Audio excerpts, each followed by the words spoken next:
Most people live with a non-stop voice in their heads, but they don't even realize it when told about it. They often deny its existence. Ironically, that's the voice itself speaking. That inner commentary, constantly narrating your life, judging you and others, and predicting doom, is not who you are. It's the ego. What's worse is that this voice has hijacked your identity. It acts like a virus in your operating system, driving anxiety, depression, and in extreme cases, even self-destructs. If you don't learn how to disidentify from it, it will continue to control your reactions, ruin your peace, and distort your perception of reality. This video is based on Eckhart Tolle's transformative book, A New Earth. It's not just a book, it's a wake-up call. If I could make one book mandatory for every human being to read, this would be it. Why? Because the truth inside it has the power to shift your entire experience of life. I'm going to walk you through 5 major takeaways from A New Earth. These lessons will help you recognize your ego, see how it operates in your life, and most importantly, begin to free yourself from its grip. Let's begin with the first and most important question of all. Who are you? Lesson 1. Who are you? Here's the good news. The voice in your head is not you. The constant chatter, the endless worries, the mental to-do lists, the inner critic, all of that is just noise. You are the one who notices the noise. You are the observer of thought, not the thought itself. Most people are completely fused with their mental stream. They've never taken a step back to simply observe it. But when you do, when you start to watch your thoughts like clouds floating by, in the sky you discover something amazing. There are 2 entities at play, the thinker and the one who sees the thinker. That silent witness is your true self. It's calm, it's aware, and it's completely free of judgment. It doesn't try to manipulate or control. It simply observes. But the ego, the voice in your head, wants to be in charge. It pretends to be you. It says, I am this thought, this emotion, this identity. But it's not. Lesson 2. Humanity's hidden disease, overthinking. We've been trained to believe that more thinking equals more intelligence. We praise analytical minds. We reward those who can process the most data. But thinking has become an addiction. Most people are never not thinking. Even when they're eating, walking, or showering, the mind never stops. Tolle calls this a disease. And once you see it, you can't unsee it. Imagine giving the keys of a powerful sports car to a 5-year-old. That's what humanity has done with the mind. We handed the controls of life to something immature and impulsive. The result, worry, confusion, and chaos. We've mastered external tools. We know how to use smartphones, cars, and computers, but we never learned how to use our mind. The mind is a tool, useful when used consciously, dangerous when it uses you. The root problem isn't thinking itself, but unconscious thinking, thinking without awareness. Lesson 3. What is the voice made of? So what exactly is this voice? What gives it fuel? The voice in the head, or ego, is a structure built over time. It's made of thoughts, but more precisely identifications.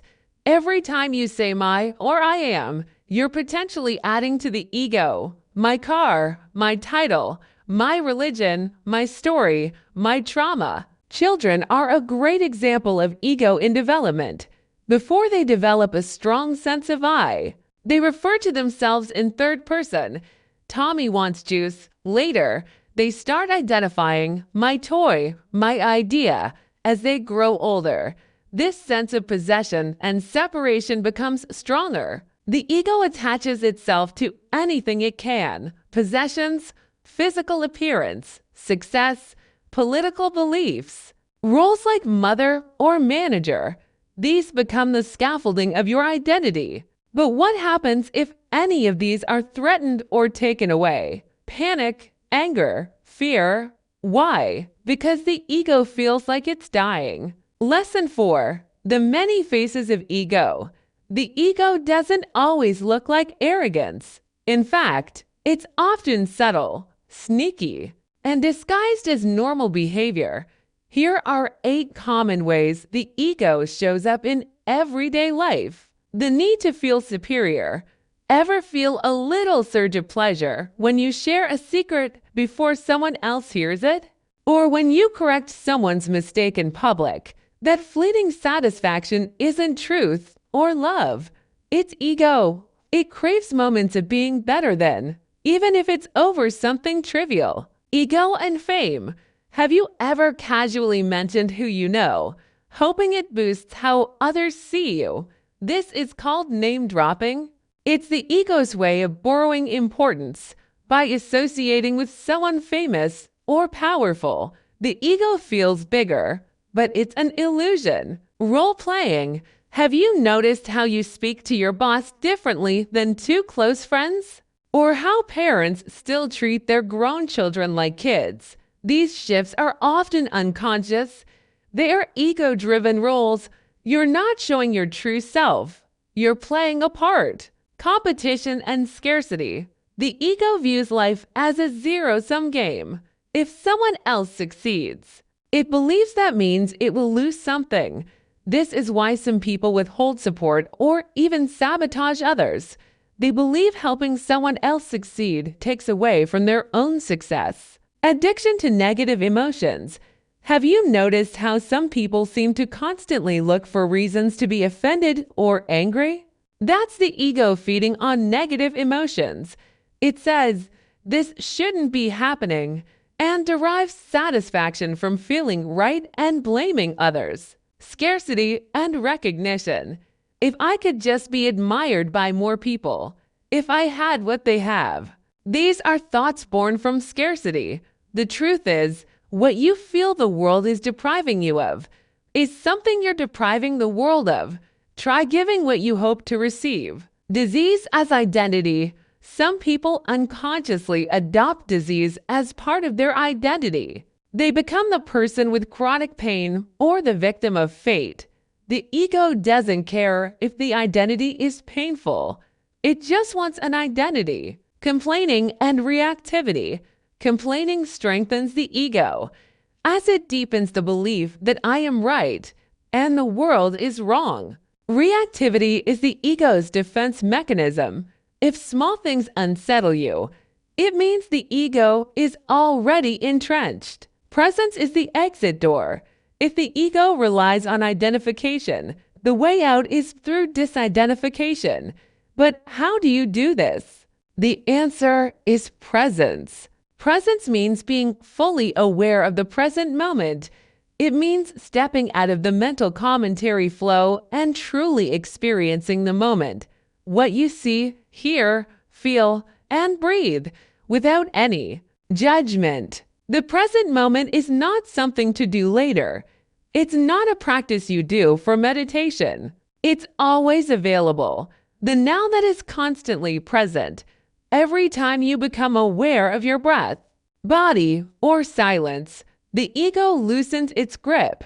You cannot be in the present moment and be controlled by the ego at the same time. Even 5 seconds of complete presence is enough to break the ego's pattern.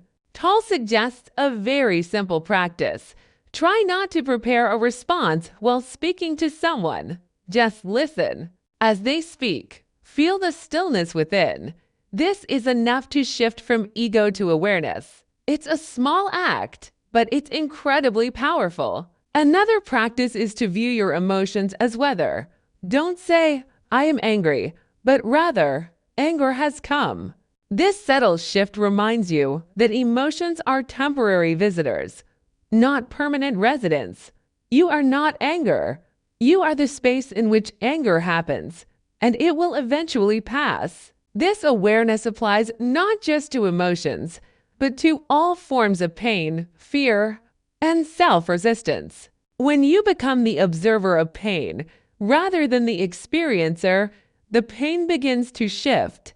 It loses its power, and you, as the observer, gain clarity and peace. Bonus insight: the pain body.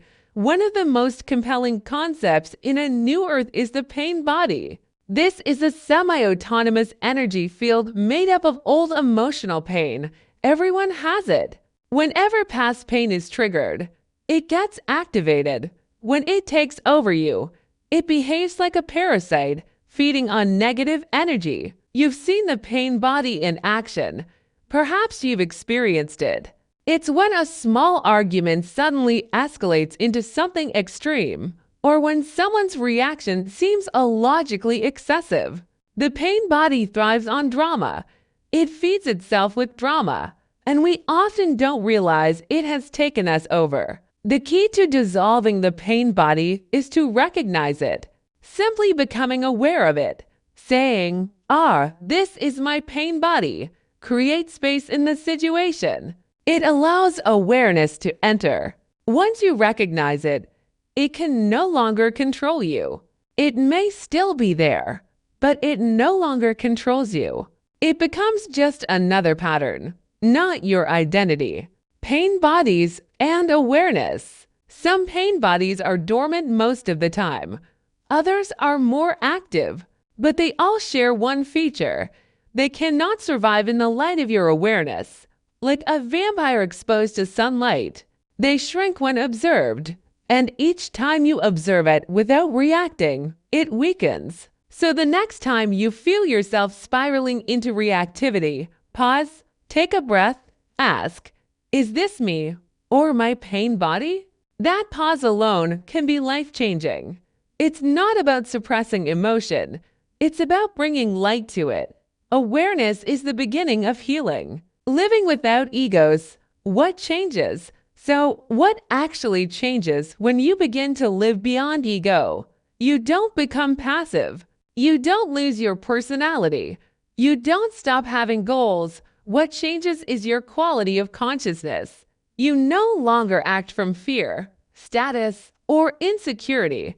You act from clarity and peace. You start listening more and talking less. You stop defending your opinions as if they were your identity. You still face challenges, but you no longer resist life with the same intensity. You flow, you adapt, you forgive faster, you accept what is. Even when you work to change it, you begin to feel space inside you. Not physical space, but inner spaciousness. There's less urgency, less drama. People may still trigger you, but you recover quicker. You stop feeding the voice of lack, of comparison, of not enough. You realize you were already whole. Relationships improve. Relationships improve. Why? Because you're no longer unconsciously using people to complete you. You stop projecting your pain onto others. You see them more clearly, love more freely. Instead of needing them to validate your ego, you connect from presence, not need. Even your success becomes more authentic. You may still build things, create, lead, or innovate, but not to prove your worth. You do it from joy, not fear, from purpose, not pressure. You find yourself saying no without guilt. You speak your truth with compassion, not control, from knowing to being. Reading this won't be enough. You might understand the concepts, even believe them, but the shift only happens when you begin to live it. That's the hard part and the beautiful part. It's not about adding more knowledge. It's about subtracting what's not you. Less thinking, more being. The next time you catch yourself spiraling in thoughts, judging someone, defending your ego, or needing recognition, don't fight it. Just observe it. Say, there's the ego again. Then gently shift your attention to your breath. Feel your body. Listen to the silence around you. That is presence. And in that moment, even for just a few seconds, you'll touch something deeper. A stillness that doesn't need anything. That doesn't strive, fear, or compare. That is who you truly are. Everything else is just noise. Final thought. You don't have to escape to the mountains or sit in silence for 10 years. This awakening can happen right here, right now.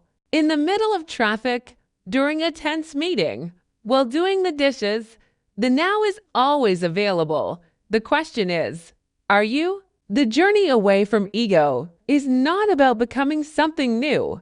It's about remembering what you were before the noise began. A presence, a stillness, a watcher of thought, not its prisoner. The ego shouts, awareness whispers. Listen to the whisper. That's where freedom begins. That's all for today's video. Thanks for watching.